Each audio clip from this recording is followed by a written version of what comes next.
Bonjour et bienvenue à cette nouvelle capsule financière. Alors avec 2022 qui est déjà derrière nous et avec un certain vent d'optimisme qui règne sur les marchés depuis quelques semaines, il nous fait plaisir de vous présenter notre positionnement 2023 qui débute avec une certaine prudence. 2022 sera l'année des hausses de taux d'intérêt, mais 2023 sera l'année de l'impact de ces hausses d'intérêt-là dans notre économie. Alors sans plus tarder, débutons cette nouvelle capsule financière. Alors, l'inflation, on ne peut pas ne pas en parler. Trois facteurs principaux qui ont contribué à créer une tempête parfaite en 2022. D'abord, toute l'inflation que nous avons vue au niveau du secteur des aliments et l'énergie, donc dû principalement au conflit en Ukraine, qui est toujours omniprésent, mais qui est un peu moins pire que ce qu'on a vécu là, au cœur du conflit. Ensuite, l'inflation que l'on a vu au niveau des biens. Alors, la chaîne d'approvisionnement avec la Chine là, qui a été interrompue, entre autres après la COVID. Et on voit que cet item-là, au niveau des biens, commence de plus en plus à se résorber. La politique COVID-0 auquel on a mis fin en Chine commence à contribuer là, de façon très positive. On voit même actuellement des fournisseurs en Chine qui contactent leurs clients en Amérique du Nord en disant, écoutez, là, on est prêt à continuer à vous fournir. Là. Alors, on voit que ce n'est plus un enjeu. Et ce qui va demeurer problématique et qui l'a été, toute l'inflation que l'on vit au niveau du secteur des services, donc le secteur où est-ce qu'il y a beaucoup de main-d'œuvre et cette rareté de main-d'œuvre-là continue à créer une inflation qui fait qu'on ne voit pas l'inflation retomber à 2 % comme on a connu en moyenne depuis 20 ans, mais la rareté de main-d'œuvre va créer une inflation un peu plus élevée que ce qu'on a pu connaître. Avec tout ça, eh bien, le principal cheval de bataille pour essayer de soit accélérer l'économie ou la ralentir, c'est la politique monétaire. Alors, on a vu la Banque du Canada, on a vu la Réserve fédérale américaine qui, durant la COVID, avait abaissé le taux d'intérêt à presque zéro pour essayer de stimuler la demande. Alors, comme vous le savez, ont pris trop de temps à se réajuster pour augmenter les taux. Il y a un an à peu près, à cette période-ci, on nous disait encore que l'inflation était transitoire à cause de la réouverture de l'économie. Alors, on a dû faire du rattrapage et augmenter de façon très agressive les taux d'intérêt qui sont maintenant rendus, le taux directeur, à 4,5 %. C'est bon de se rappeler que lorsqu'on a des variations de taux d'intérêt, soit à la hausse, soit à la baisse, on parle que ça prend à peu près de 9 à 12 mois avant que tout ça paraisse dans l'économie réelle. Donc, ces impacts-là vont être davantage, je dirais, sentis là, en 2023 et ça commence à être le cas. Avec ça, bien, pour mettre notre année 2022 en perspective, une année très difficile, lorsqu'on la compare en fait, pour un portefeuille équilibré depuis presque une centaine d'années, c'est la troisième moins bonne année en termes de rendement. Pas nécessairement parce que les marchés boursiers ont baissé plus que d'habitude, mais parce qu'ils ont baissé en parallèle avec les obligations également qui ont subi les variations de taux d'intérêt, alors qui amènent une variation à ce moment-là négative. Quand on regarde un peu le bilan, on peut voir qu'au 31 décembre, le marché canadien s'est quand même mieux débrouillé, avec à peu près une baisse de moins 6 % dû au fait qu'on a plus d'énergie dans notre composante sectorielle, moins de technologie. La technologie qui a été un peu, là, dans le fond, le chouchou des marchés post-COVID en 2020 et en 2021. On voit que la technologie est en baisse cette année de 33 %. Et c'est cette composante-là qui est quand même assez présente dans le marché boursier américain. Là, on parle de presque 25 % qui explique majoritairement la raison pour laquelle le marché américain a descendu beaucoup plus que le marché canadien. Donc, somme toute, le marché canadien s'en est quand même assez bien sorti.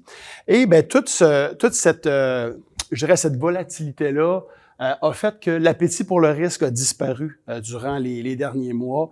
Alors, même si on n'a aucun de nos clients qui sont dans les crypto-monnaies, c'est intéressant quand même de regarder ce qui s'est passé. Alors, on voit que, entre autres, le Bitcoin, cette année, on parle d'une baisse de presque du 2/3. Alors, oui, il y en a qui ont réussi à faire de l'argent avec ça, mais malheureusement, c'est pas ceux-là qui ont... les gens n'ont pas embarqué majoritairement quand c'était dans les valeurs là, qui étaient très faibles, mais plutôt un peu à des sommets plus élevés lorsqu'elles devenaient de plus en plus populaires. Et c'est ce qui fait qu'actuellement, c'est très difficile. Et c'est bon de se rappeler que même si on n'a pas d'impact directement avec ce secteur-là qui est en baisse, comme ce n'est pas réglementé, qu'il y a beaucoup d'endettement de gens qui vont transiger ça en empruntant lorsque les valeurs diminuent. Alors, quand on doit faire face à des appels de marge parce qu'on a emprunté ces sommes-là et que les garanties ont baissé, on doit vendre nos banques royales, notre Canadien national. Donc, et là, c'est là que ça fait un effet indirect temporaire sur un peu tout le marché. Donc, c'est intéressant de quand même suivre cet aspect-là. Dans des périodes comme ça d'incertitude, notre philosophie de placement prend toute son ampleur parce qu'on dit qu'on vise la protection du capital.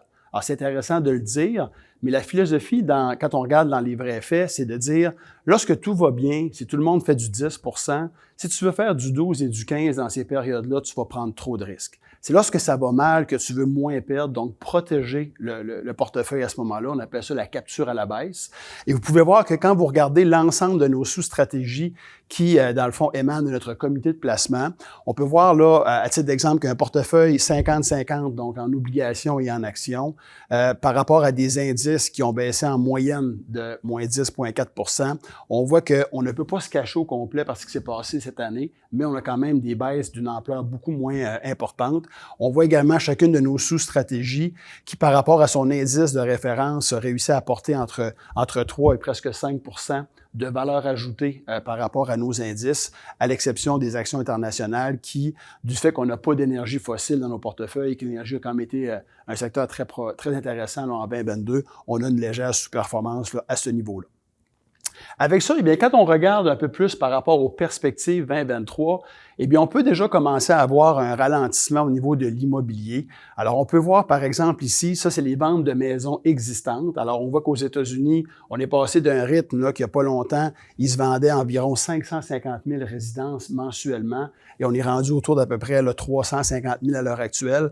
Du côté canadien, on est passé de presque 65 000 transactions à autour de 35 000. Donc, c'est vraiment le début. En fait, là, imaginez que vous êtes propriétaire, vous voulez changer de résidence, vous avez une hypothèque existante qui est à 2,5 ou à 2 de briser ça pour aller en acheter une nouvelle où est-ce qu'on va avoir une mise à jour avec les taux actuels, c'est pas un gros incitatif. Donc, c'est quelque chose là, qui peut nous expliquer la raison qu'il y a un certain ralentissement.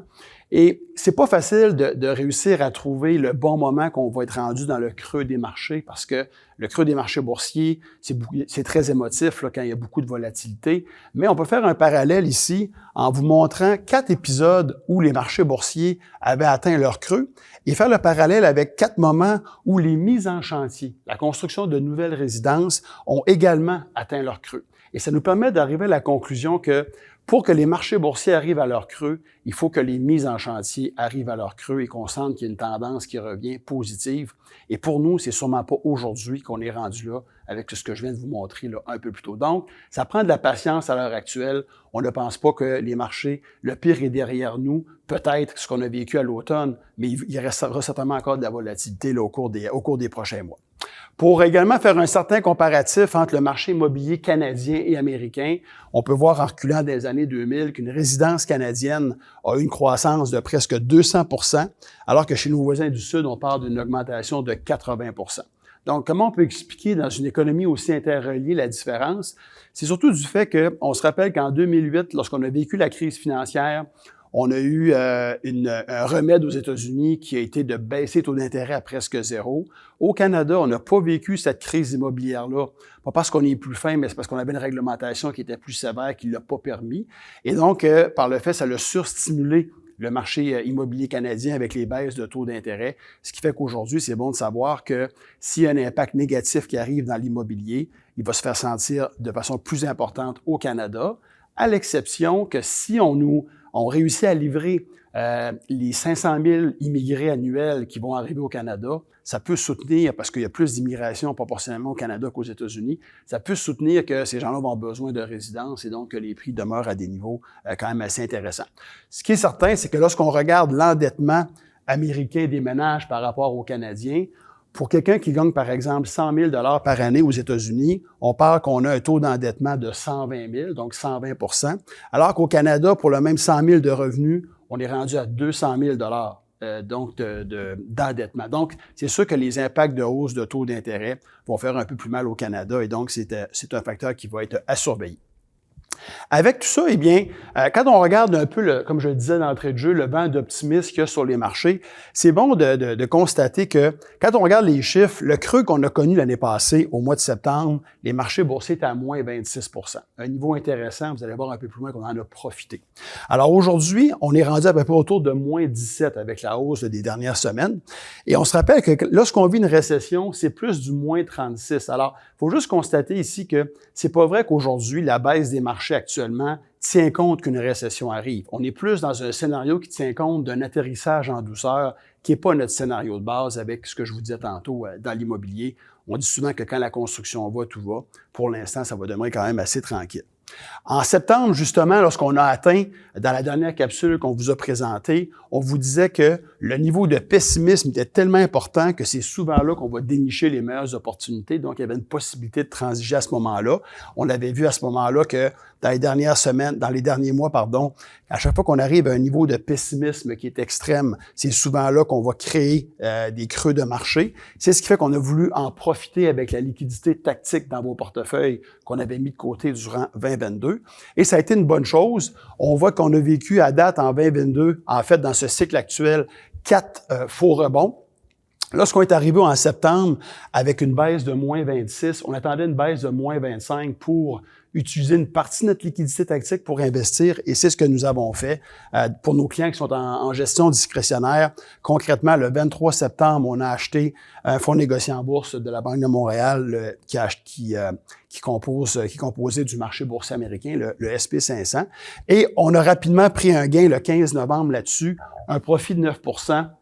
On s'est remis en liquidité en attendant justement parce qu'on pense qu'il y aura d'autres opportunités qui vont peut-être revenir tester ces bas-là au cours des prochaines semaines et on veut en profiter avec des liquidités qui vont être disponibles. Il y a de très fortes chances qu'à l'heure actuelle, on est en train de vivre le 5e faux rebond de ce cycle-là. Je vous rappelle que dans la crise technologique de Nortel, on a vécu 6 faux rebonds là, de 2000 à 2002. Dans la crise financière, on a eu 5. Alors là, on est en train probablement de vivre le 5e. Donc, alors c'est intéressant de garder ça à l'esprit. Aujourd'hui, eh bien, quand on regarde encore une fois ces statistiques-là, on voit qu'on est rendu avec un niveau d'optimisme le plus important qui, selon nous, ne tient pas compte là, des impacts négatifs qui s'en viennent au niveau des taux d'intérêt.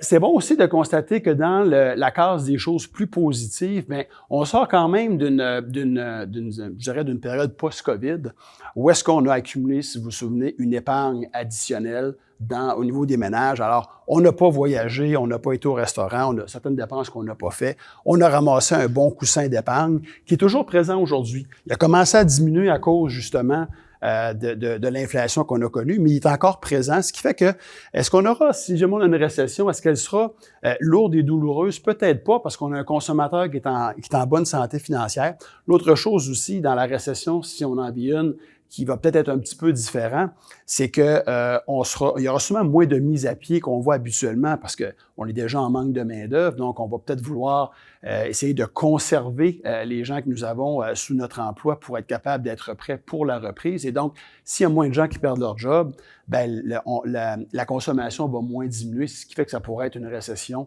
qui pourrait être moins douloureuse. Alors, les prochains mois vont nous le dire.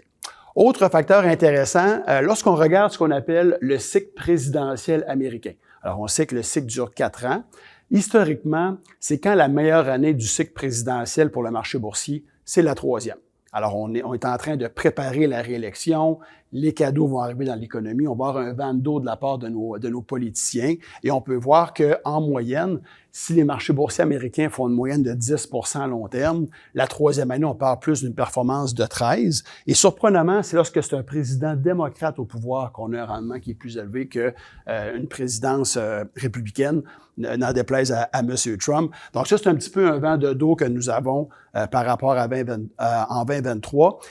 Beaucoup de bruit qu'on va avoir probablement à partir là, de la mi-juin avec le relèvement du plafond de la dette américaine qui arrive à échéance. Donc, il y aura des bonnes négociations entre républicains et démocrates là-dessus, mais habituellement, ça ne crée que de la volatilité à court terme. C'est pas quelque chose qui nous inquiète. Autre facteur en 2023, en termes de changement de tendance, on peut voir que depuis plusieurs années, lorsqu'on s'en va ici vers le haut, c'est que le marché américain boursier a eu une surperformance par rapport au marché boursier international, donc l'Europe, l'Asie. Et on voit que depuis le début 2023, c'est l'inverse. Alors, les marchés boursiers, entre autres en Europe, avaient tellement baissé suite à l'ensemble des mauvaises nouvelles qu'il commence à avoir un certain regain qui se fait. Et on vous disait également en septembre que quand l'économie a beaucoup d'incertitudes, les gens vont aller se réfugier davantage dans le dollar américain Et lorsque l'appétit pour le risque revient, on retourne dans des devises plus cycliques comme le dollar canadien ou comme, par exemple, l'euro. Et c'est ce qu'on voit. On a vu le dollar américain très fort, en train de rebaisser. Ceux qui suivent la relation entre l'euro et le dollar américain, alors on est tombé au pair et on est revenu à peu près autour d'un $1.08. Donc, à ce niveau-là, nous, dans les dernières semaines, ce que nous avons fait, c'est qu'on a pris à peu près 25% de nos profits sur nos positions en dollars américains. Alors, à 72,73 sous, on se prépare déjà à l'après-ralentissement économique, alors qu'à ce moment-là, le dollar canadien pourrait remonter à 78,80 et donc, on a protégé nos gains là, sur cette portion-là. Au niveau de l'évaluation des marchés boursiers, est-ce que les marchés sont chers à l'heure actuelle? Alors, c'est pas le cas. On voit que le marché canadien aujourd'hui se transige en moyenne à 13 fois les profits. Habituellement, le multiple moyen est à peu près autour de 15 fois. On voit la même chose au niveau international, donc on est dans le bas de la fourchette là, quasiment des 30 dernières années. Le marché US demeure un peu plus dispendieux, alors que la composante technologique, les multiples sont déjà un peu plus élevés.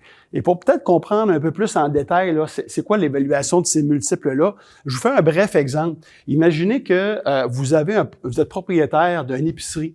Alors, l'année passée, en 2021, là, avant le ralentissement de 2021, quelqu'un allait vous voir pour vous faire une offre pour acheter votre commerce. Alors, il vous pose la question, c'est quoi ta rentabilité? Alors, on fait 1 million de profits par année, donc à ce moment-là, votre acheteur vous aurait dit, bien écoutez, nous, là, dans une situation normale, là, dans une économie qui va bien, on est prêt à payer un multiple de 15 fois les profits, donc on va vous offrir pour votre commerce un montant de 15 millions. Finalement, vous décidez de ne pas vendre. Là, on est rendu à peu près 1 an et demi plus tard. Et là, ces gens-là retournent vous voir. Et là, ils vous posent comme première question, c'est quoi la profitabilité de votre commerce? Bien, moi, je fais encore 1 million de profits par année. On a réussi à maintenir nos marges. On a une saine gestion. Et là, les acheteurs vont vous dire, bien, vous savez, même nous, la donne a changé un peu. Là, il y a de l'incertitude, les taux ont augmenté, la rareté de main-d'œuvre. Ça fait que on va vous offrir seulement 13 fois les profits pour votre commerce. Alors, ça veut dire que l'évaluation était de 15 millions, elle descend à 13 millions. Le parallèle que je veux juste faire, c'est que même si vous avez la même bonne entreprise avec la rentabilité qu'on avait, il y a une baisse de la valeur marchande de 13%, et c'est exactement ce qui se passe actuellement sur les marchés. Quand vous voyez les baisses dans vos portefeuilles, c'est pas qu'on a acheté une compagnie qu'on a payé 10 000 puis qu'on l'a vendue à perte à 7 000 ou à 8 000. C'est qu'on nous donne une valeur, un multiple moins élevé pour des bonnes entreprises qu'on a. On n'a aucun contrôle sur le multiple qui nous est offert à tous les jours. Notre travail, c'est de trouver des bons commerces qui vont réussir à avoir une résilience et à maintenir leur marge bénéficiaire durant les périodes plus difficiles. Alors, c'est un peu notre travail. Donc, c'est intéressant de savoir que c'est des baisses actuellement d'évaluation, mais c'est pas comme si on a fait une perte sèche dans un portefeuille en vendant un titre là, qui fait plus notre affaire. On est très à l'aise là, de traverser la période actuelle avec des titres là, de grande qualité. Alors, en espérant que cette capsule financière, cette mise à jour vous ait plu, n'hésitez pas, comme toujours, si vous avez des questions, à contacter un des membres de notre équipe. Ça nous fait toujours plaisir de vous parler. Merci, bonne fin de journée.